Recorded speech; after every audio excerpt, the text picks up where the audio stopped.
Hello everyone, I hope you can hear me well. We've got thunderstorms going on here, so if this sounds really horrible, I'll just re-record it. I have another video that I made about the toilet paper incidents that are going on, but it's too long for Google, for YouTube, and so then I had to delete it.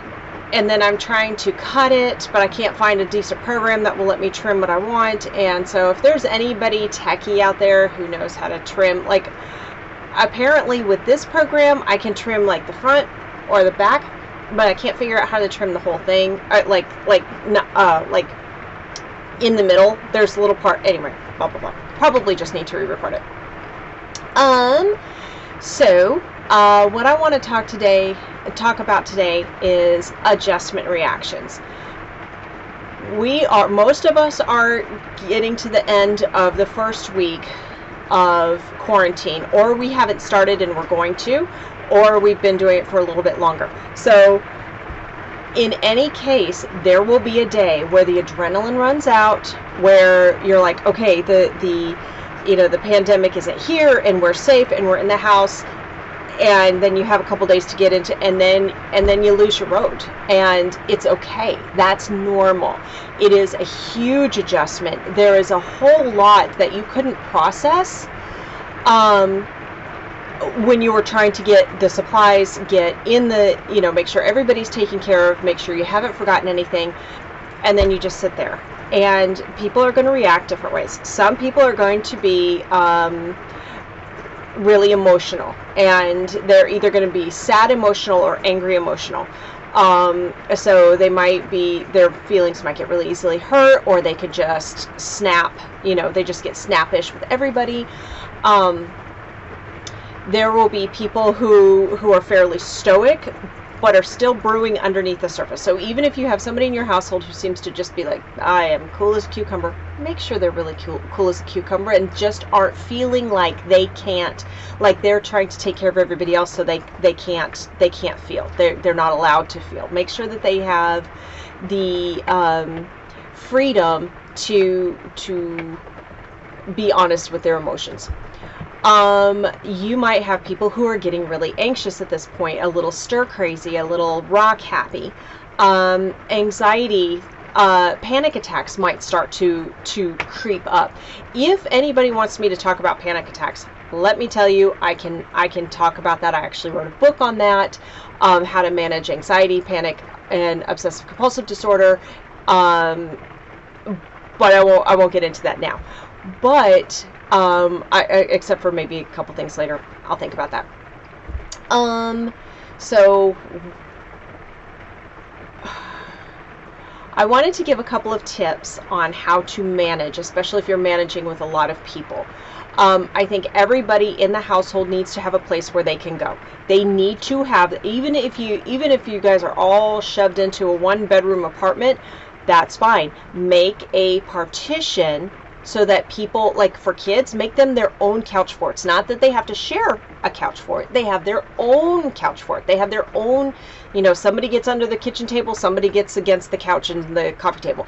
So they have their own space, because no matter how much you love somebody, it doesn't have to do with love. It has to do with how are you managing your emotions and how are they managing theirs.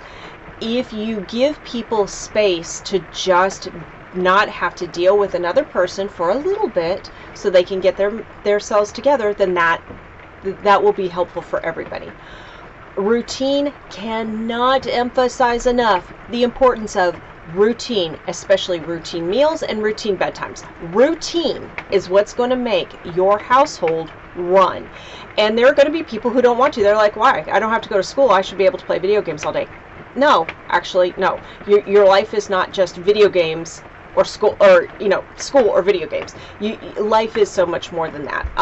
And playing video games, or even reading for 8 hours a day, you kind of get that sort of reading inertia, sleep inertia. And I love to read. I can read for hours. But there has to be breaks. Otherwise, your mind is not getting the stimulation. Your body isn't getting the stimulation that you need. For me, I am focusing on the four things. I'm focusing, first of all, on my spirituality, on my faith, then my mental health, and my emotional health, and my physical health. Not addressing one of those, like just focusing, hey, I just want to exercise all the time, but not focusing on your faith, or not focusing on your mental health or whatever, that's going to be kind of a recipe for disaster. If you focus only on your emotions and you mix, because it's kind of a hierarchy. The only way that works, if you work on your spiritual health, the rest will fall into place. But if you're like, you know what, I just want to take this emotional health and just do emotional things, then you're missing a whole bunch of other parts of you.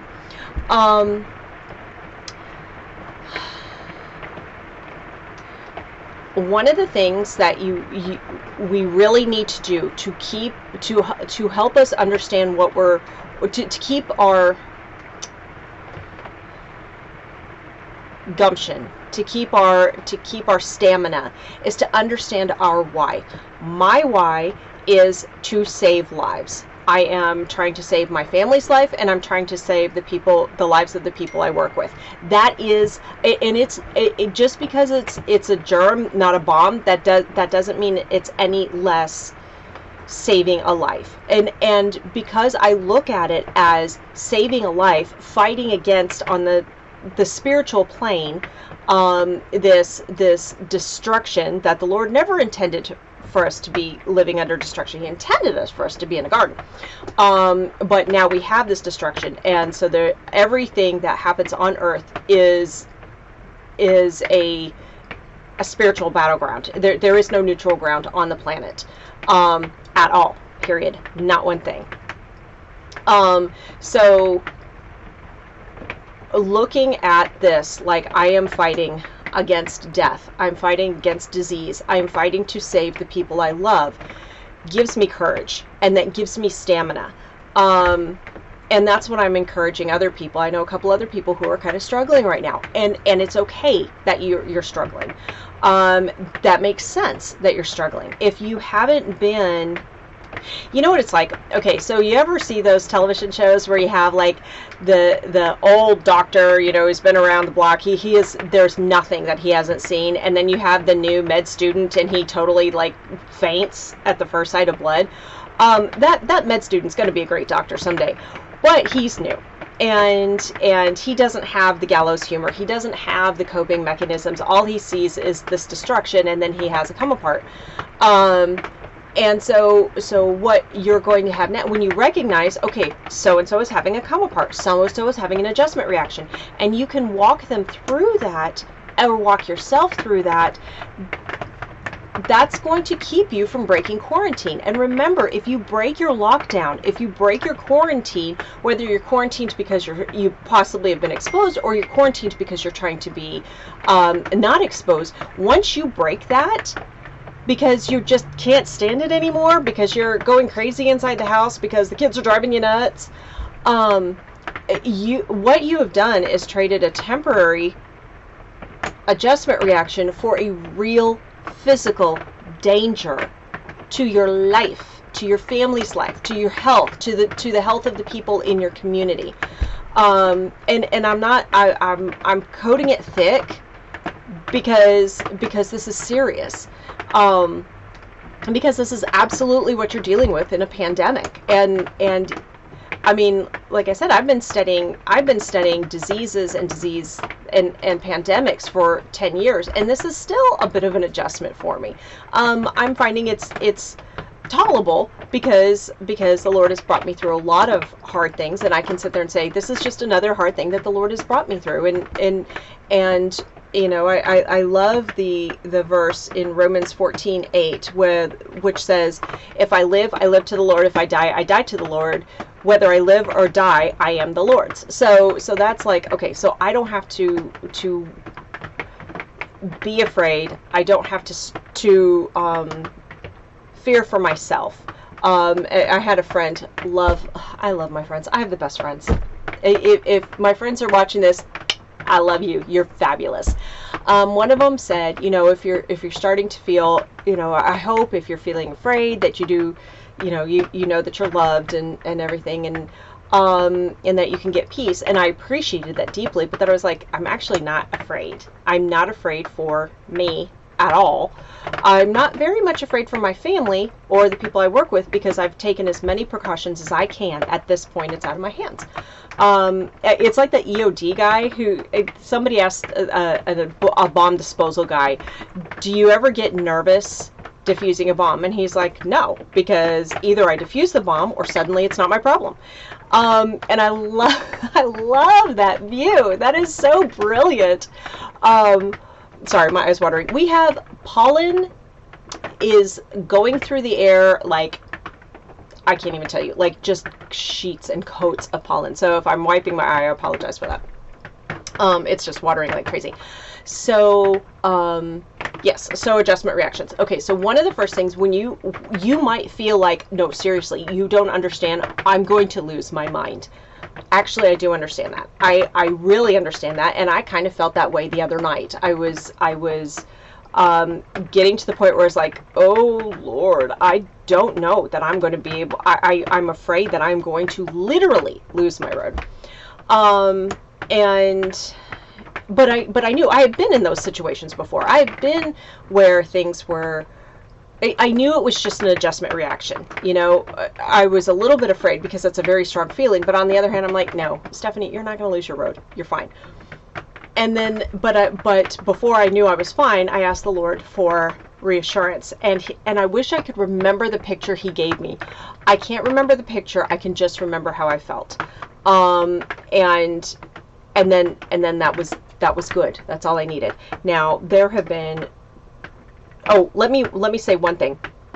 Understand, okay. Understand, I'm going to have to do, I found out that YouTube is really grouchy. I mean, 15 minutes. So if I have, I'm going to have to stop this and do several, probably a couple of different videos about this. But one thing that I want to help everybody understand is that there's more emotions than just anxiety.